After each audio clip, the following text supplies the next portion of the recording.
Preface: I often see posts or comments where people are going through a divorce, or have just gotten over a betrayal. So this post is for those who are in a similar situation. I'll tell you about my experience and how things are now. 2. Life after betrayal and divorce is out there, and it's beautiful. Chapter 1. The beginning of the end.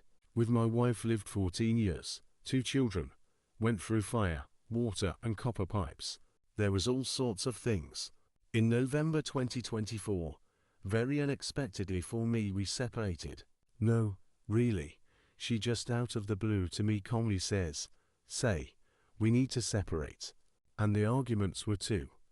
I do not earn enough. Because of this she cannot quit and find a remote job, because then we will have less money, to be fair. At that time she really did earn much more. And the second argument was, you have a cavity on your tooth. This is where I fucked up. At that time, I just went to a new job, where the salary was several times higher than my previous one.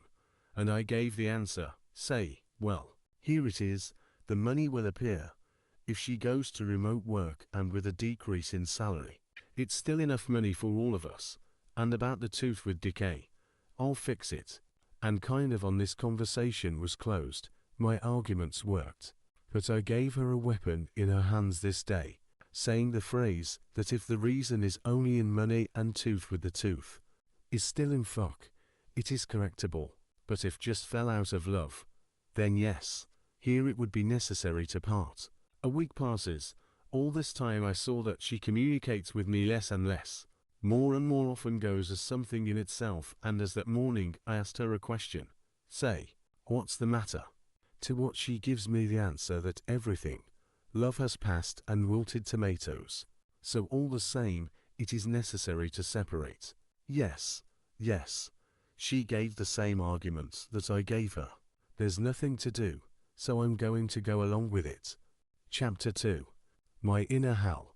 We agreed that I would live with them, my wife and children, for a while I looked for an apartment. It was important for me to find an apartment close by, so that I could see my children more often. I lived like that for 2 weeks. These days I will remember for the rest of my life. First of all, for me it is a very unexpected breakup. Here really, nothing foreshadowed trouble. It was not in the process of scandal, not against the background that someone caught someone else on cheating, but once and fucked. Secondly, I had just started a new job. The position was complicated. I had to start a new department from scratch with all that entails. I tried to talk to her these days to slow down the process, honestly. Almost persuaded not to split up, but all in vain. Among other things, she stopped noticing me. You know that feeling when a person looks through you, as if you are not even there? That's it. We talked only when I asked her something, and then I got very short answers. And sometimes she answered standing with her back to me, or leaving the room. I'm a little ashamed to admit to this weakness, but I was morally unbearable. And she finished me with rare phrases. Come on, you ahead of a happy life without me. This phrase I will not forget for a long time. It would be better to fuck send. I don't know. Maybe it was depression. But without exaggeration, I didn't see any more sense of existence. And I was comforted by the thoughts that in extreme case you can just die. Yes, you can throw a Panama hat at me here. But alas, I'm very uncomfortable there. Chapter 3.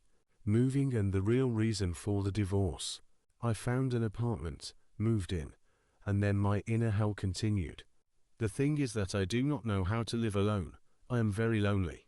And here, and under such circumstances, for a week I slept very badly, woke up every half hour. Because of this I began to feel bad, not only morally, but also physically. A little digression. I have a little obsession with unread messages, hanging alerts, etc. So I always try to clean them up. In the apartment where we lived we have an intercom with cameras from our internet provider. One morning I saw that there was some notification in the application. I went in, I look, and the door of the intercom was opened at 4 a.m. I decided to look through the cameras, who there was banging on them in the middle of the night, and then everything fell into place. On the cameras I saw how she arrived with some guy, and they stood kissing for 10 minutes. At the entrance. Well, in fact, here I unformed the whole picture of the last couple of months and the explanation of all her behavior and our expense. That day I stopped sleeping definitively for at least a week more. Every time closing my eyes I saw those shots from the intercom camera. Not that I did not consider this option, but as naively refused to believe in it. And here is an oil painting. A few days of complete rage. I broke all their bones in my mind. And I could do it. But why? I'd do something bad. I'd go to jail. My kids would get hurt. Who would feel better about it? I just told her that I knew everything now. And I told her what I thought. Chapter 4. Life After Death. I have a friend with whom we have been friends for a long time. All this time she supported me with all her strength, helped me as much as she could. In fact, was the thread that kept me over the abyss. Then she confessed to me some time later that she has been in love with me for 4 years. But she never showed any signs.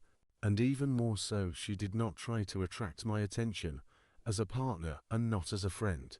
Because I had a wife and children. And now, since I am free, it is possible to confess. Despite the fact that I had essentially just gone through a divorce, I decided to give it a try, and I didn't regret it. In the first place, for many years of friendship we have learned each other along and across. In the second, friends on that, and friends come together that common interests, common views on many things, and so on and so forth. So my life in this relationship played a whole new, brighter colors. I can safely say that now I am happier than ever. She has also made even stronger friends with the children. They adore her and are very happy to visit us every other day.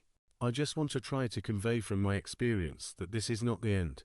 It is likely that you have a more pleasant life ahead of you. Don't despair, hang in there. Everything will pass, everything will get better. In this breakup was the fault of both. I too am not an angel, so I also did something wrong. Since she began to look at another, don't blame each other, let go. No matter how much it hurts, maybe this will be the key to a new, normal life for both of you.